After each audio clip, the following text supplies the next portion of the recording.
everyone. Just waiting for the presentation. But as a first-year PhD student, I actually don't have any paper to present to you today. Instead, what I'm going to present as I replace my supervisor today is my PhD proposal.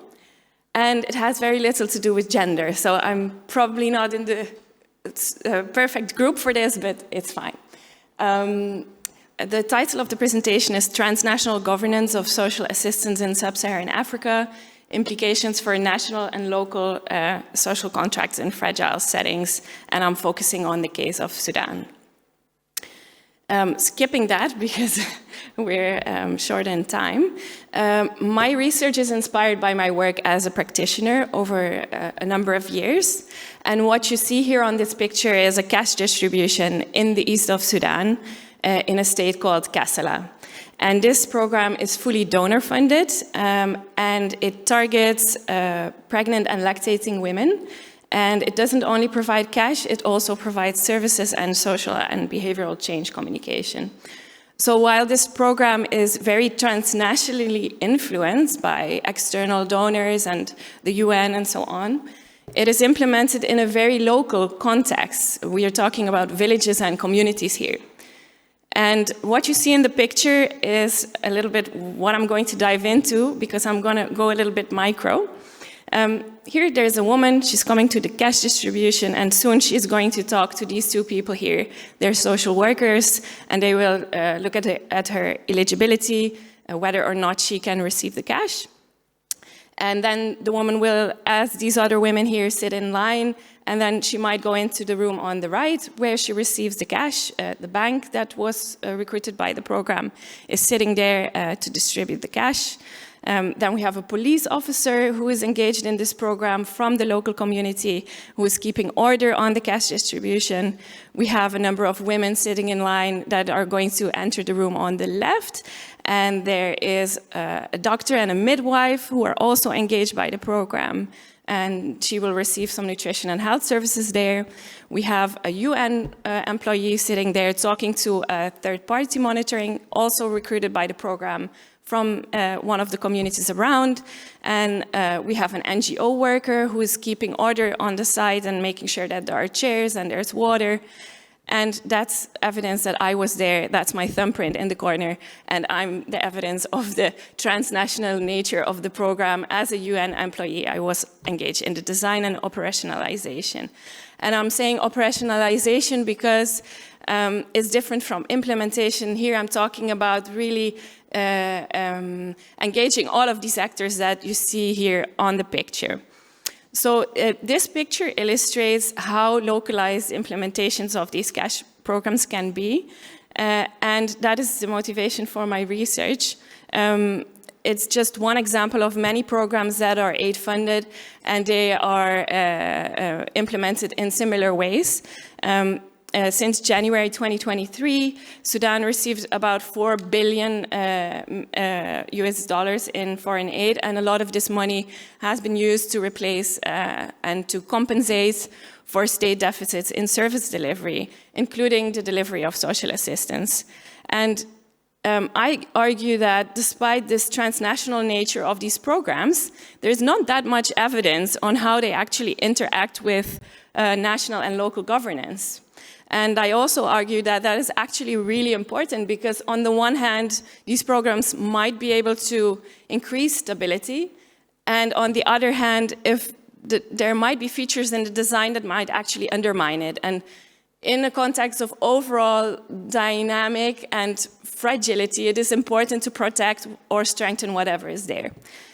So then I illustrate that a little bit on the right with a visualization that points at the transnational nature of aid. The product of that is then the interventions, which design is influenced by, for example, the reviews of donors, and that then has an impact on amounts of that are given, who is targeted, where are they targeted, and so on and so forth. That then interacts with national and local governance structures, and the thin line at the bottom is the actual evidence that we have today on these dynamics. So my research questions. The overarching question is actually, how does social assistance driven by external actors interact with national and local governance in Sudan? And then I wanted to delimit the scope a little bit, because social assistance, I take a kind of broader definition that comes from the World Bank and refers to non-contributory transfers in cash or in kind provided to households to mitigate poverty and vulnerability. But within that, I would like to focus specifically on cash and voucher assistance, because in most fragile settings, that is the means of providing that kind of assistance to people in need. And then driven by external actors. Here I mean actors, programs that are provided in parallel to national systems, or that are provided partially through national systems, but largely financed by external actors who then have a big stake in the design and operationalization of these programs. And then finally, national and local governance. I would like to look at that through a social contract lens, and I'll get there a little bit later. Before I go there, just introducing the two sub-questions. First one is a little bit of a political economy question. I think it's important to understand how these ideas that come from outside the country translate through a whole process into actual interventions on the ground. So the first question is, what political and institutional factors influence the adoption, design, and operationalization of social assistance driven by external actors in fragile contexts? And then the second question that kind of comes from there is, how do these interventions then interact with social contracts? And here I'm then talking about the unintended consequences of aid. That often has a negative connotations, but the unintended consequences of aid can be both positive, negative, or even neutral. The social contract, when I first mentioned this in relation to this research, I saw some eyes rolling. I think people are a little bit tired of this concept of social contract sometimes, and I understand that maybe in the context where I want to apply it, it's not so intuitive, because it really relates traditionally, the way we understand it, to dynamic agreements between state and society on their mutual roles and responsibilities. But in this case, I wanted to expand that definition a little bit in line with how Nugent understands it, as simply sets of understandings that underpin the relations between rulers and ruled. And then this is not the last version of the presentation, so then we can expand it to a lot of other social contracts, namely social contracts between state and citizens, between community leaders, community members, international organizations, recipients of aid. And when we talk about state and citizens, we don't have to talk about the national level. It can be any level of state, even the local level. And to make it a little bit easier to use it as a framework for analysis, I use the idea by Marcus Löwe and Tina Zintel, the different dimensions they developed as part of the social contracts. First of all, protection. Second of all, provision, under which social assistance falls. And then thirdly, participation. So the social contract idea would then be used as a framework of analysis for the second research question. What do we already know about this? It's obviously not a new question. This question of what does aid do to political contracts, social contracts, to state building has been around for a while. And I put here a quote by Paul Harvey, who works also on this basic initiative with a number of others that looks at social protection in crisis. He already warned in 2007 that humanitarian aid might undermine national and local capacities and maybe even have an effect on social cohesion. But there are also studies that now specifically have looked into this, and there is some evidence from Somalia, for example, that cash transfers actually can improve the state-society relations and perceptions of a society of the state. There are also researchers warning of negative effects, such as disrupted social ties, elite captures, targeting tensions.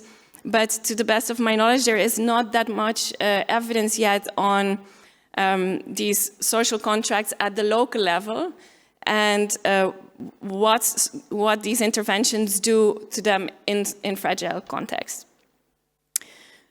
So this is a little bit of the structure of the project that I'm proposing. I'm just submitted my research proposal, so it's really just an idea, and I don't have the details of the details yet, but I would start with a scoping review, as most people probably do, either a meta-analysis or a systematic literature review or a scoping review. In this case, I would look at what evidence is already out there and where are the gaps and where can I potentially make the most useful contribution. And then I would select 2 or 3 interventions in Sudan that I would zoom into.